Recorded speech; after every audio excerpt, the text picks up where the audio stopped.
My name is Max. I'm 35 years old and working as a nurse. My wife Valentina is a businesswoman and is 40 years old. We have one daughter, named Ariana, who turned 4 this year. Until recently, the three of us lived a happy life together, but things have become a bit of a mess. I first met Valentina around 10 years ago. We were both from Missouri and both went out of state to Boston for university and eventually found jobs out there. And when we noticed how much we had in common, we began to date. After dating some time, we began to think about marriage. We both wanted to move back to Missouri, so we decided that we would begin our married lives out there. Valentina's workspace had a branch near where I grew up. She requested to be transferred there, and once the request was approved, I quit the hospital I worked at, and we both moved back to Missouri together. We began our new lives together in the same house that we live in to this day. Both of our workplaces, as well as my wife's parents' house, are within a 30-minute drive from our house. My family's house was a bit further away, but you could still get there in about an hour. Luckily, I quickly found a new hospital to work at. I'm still working as a nurse, and am busy every day. When we first got married, Valentina had trouble getting pregnant. We were rushed and felt a lot of pressure from our families, but we still got along. 3 years later, a stork finally visited us. When my daughter was born, I was so happy I cried. "Thank you, Valentina. You've really been through a lot. We'll be busy from now on. We won't be lonely anymore." She must have been lonely since we left our university friends and moved out here. We aren't that close to her hometown. Valentina actually grew up a few counties over. Her parents moved here after she started university. The place she grew up is a 3-hour drive away, so it's not a distance she can easily travel to meet up with childhood friends. Her hobby was ballet, but she didn't manage to make any friends there either, and she eventually quit. I knew that she was stressed and lonely, but I didn't have the confidence that I could help her feel better. These are probably just excuses, but when my wife was pregnant, my work as a nurse was very straining, and I also ended up doing most of the housework, so I didn't have much free time. We didn't have much time to relax as a couple either. I spoke with Valentina about how our lives will be from now on. I thought I was the good guy in all this, but it backfired. I worked hard around the house in order for my wife to be able to take it easy, but it seemed she actually wanted to help me. My wife is usually the social type, but she didn't have much free time to meet up with people outside of work, and it was hard for her to make new friends. So she at least wanted to help out at home, but when I turned down her help, she worried she was a burden to me. She knew that it didn't make sense, but still.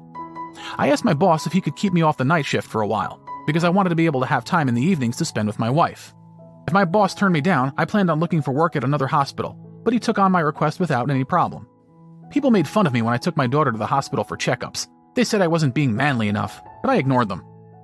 Ariana grew little by little, and she began to be able to do more on her own. Valentina and I enjoyed watching Ariana grow, and 4 years passed by happily. But recently, something has been bothering me. My wife has been acting a bit strangely. Anytime I would try to bring it up, Valentina would ignore me or change the conversation. It seemed like she didn't care about our daughter as much as she used to. She would leave Ariana at her parents' house more often, and in general would play with Ariana less. At first I thought I must be wrong, but things got worse and worse.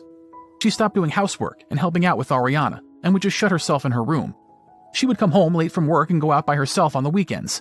She barely even talked to Ariana and I. What could have happened? If things continue like this won't be good for Ariana, but Valentina wouldn't respond to anything I'd tell her. After a lot of conversation, I decreased my hours at work so I could spend more time with Ariana. I thought Valentina must just be exhausted. When my daughter got older, I increased my work hours and began taking on night shifts again. Of course, that meant I had less time for Valentina, so I worried that she might feel lonely and like a burden, like she did when she was pregnant. I had to make sure that we went back to how we were before, when we would come home early, eat dinner together every night, and spend time together. So once again, I switched back to working only mornings and afternoons. I put a lot of effort into cooking delicious dinners for us, but Valentina didn't change. She would never start conversations with me, and if I tried talking to her, her replies would be emotionless. She never seemed to pay any attention to me. When I asked her if she's tired or if I've done something wrong, "Nah," is all she would say, so I also began saying the bare minimum to her. As I was trying to come up with some sort of solution for this, it came time for my wife to use her paid leave. At Valentina's company, once the busy season passes every year, people start taking turns taking weeks off to use up their paid leave. At first I thought we should spend time as a trio, so I planned to suggest going on a family trip or something, but then I thought that might pressure Valentina. So instead I decided it was better for her to do something that would help her de-stress. "Do you have any plans for your vacation?" "Not really." "In that case, why don't you go meet with your friends from university, or maybe go on a trip with your parents?" That sounds good." That same day, Valentina left without saying a word. She came back a week later, but I have no idea where she went or who she was with. Still, she seemed more relaxed when she came back. Valentina began spending more nights out of the house. She would even spend the entire weekends away.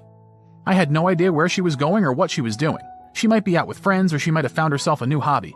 We barely talked, but I didn't want to stress her out or put her in a bad mood. I felt weaker than usual, so I went to get a checkup at my hospital. The results of my blood test weren't very good, so I was told to get a more detailed examination. After the second exam, they found I had a malignant tumor. It was really lucky that I had gotten this checkup early enough to discover this tumor before it became too serious. The surgery could be done endoscopically, so it wouldn't be very hard on me, but still I was feeling sad. I told Valentina about what had happened. She didn't look up from her phone even once. She only said one word, "Okay." I felt so sad I was at a loss for words. The day before I was admitted to the hospital for my surgery, I cleaned the house and prepared everything. My wife and Ariana went to my in-laws' home. Before they left, Valentina told me they wouldn't return. Yesterday she told me she wanted us to divorce. This wasn't because of the tumor or the surgery, but because of the recovery period after. "You'll cause trouble for me, Ariana, and even for my parents, don't you think? That's too much, so let's break up." Trouble. Her words sliced so deeply into my heart that I didn't have the strength to say anything back. After I was discharged from the hospital, my in-laws called me and pressured me about the divorce. "Ariana's living here, so you better pay child support. Hurry up with the divorce already." "Valentina sent you the divorce?" I thought Valentina and Ariana would come home eventually, but they never did. My wife didn't say anything when her parents called me. Stunned, I cleaned the house, but something bothered me. Even though Valentina was supposed to have been at her parents' house this whole time, our home was a mess. Had she come back? Then I found something. I found men's clothing when I was cleaning her room. So it's true. I took out the large brown envelope I had been hiding and peeked inside as my hands trembled. It was a report from a private investigator I had hired when my wife began acting strangely. I picked it up from the investigator's office the other day, but since I was told the contents would upset me, I got so scared I never actually looked inside. And he was right, they did upset me. The worst part was, she brought her lover to our own home. I felt so disgusted that I ignored the pain from my surgery wound and thoroughly cleaned the whole house. I eventually started going to work again. At work, they kindly gave me tasks that were a bit easier on me so I wouldn't push myself. One day, something big happened. Valentina got into a car accident and was brought to my hospital. The car accident happened while she was out on a date, so her lover was brought to my hospital with her. I ran into the treatment room. "I'm Valentina's husband, where is she?" Everyone in the room was confused. All the staff treating Valentina and her lover had assumed the two of them were married. "Huh? This is your wife?" "The man who was just here now. Oh, he's gone. He only had a few scratches, so he went home." The nurses whispered to each other while treating Valentina. "I will take your clothes off now." When the nurse said that, Valentina suddenly screamed, "Don't look!" "It'll be okay." A few nurses held Valentina down and took off her blouse and undershirt. "What?" I exclaimed. On the left side of her chest, she had a tattoo. The tattoo was of a heart and arrow, with a man's name. I couldn't believe it. I left my wife behind and ran out of the room. I got to see that her life wasn't in danger, so I didn't want to embarrass myself anymore.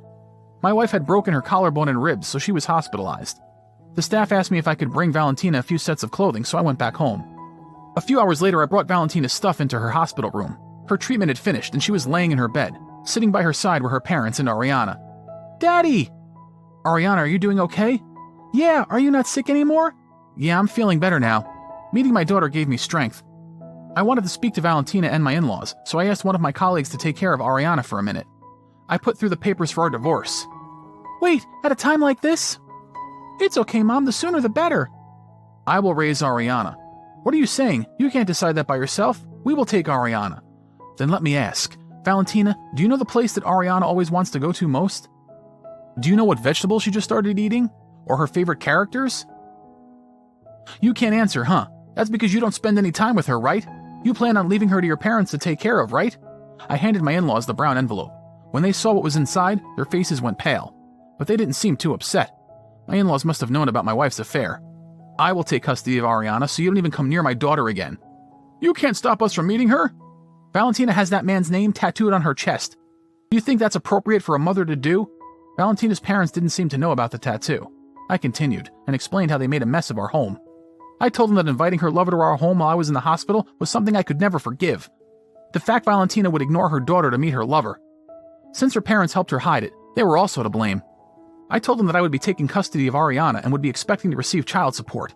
I also mentioned that I would be requesting alimony from Valentina's lover. She would abandon her own daughter to spend time with her lover. There's no way I could leave Ariana with her. My mother-in-law began to speak, trying to convince me that we were doing a good job taking care of Ariana, but I just ignored her.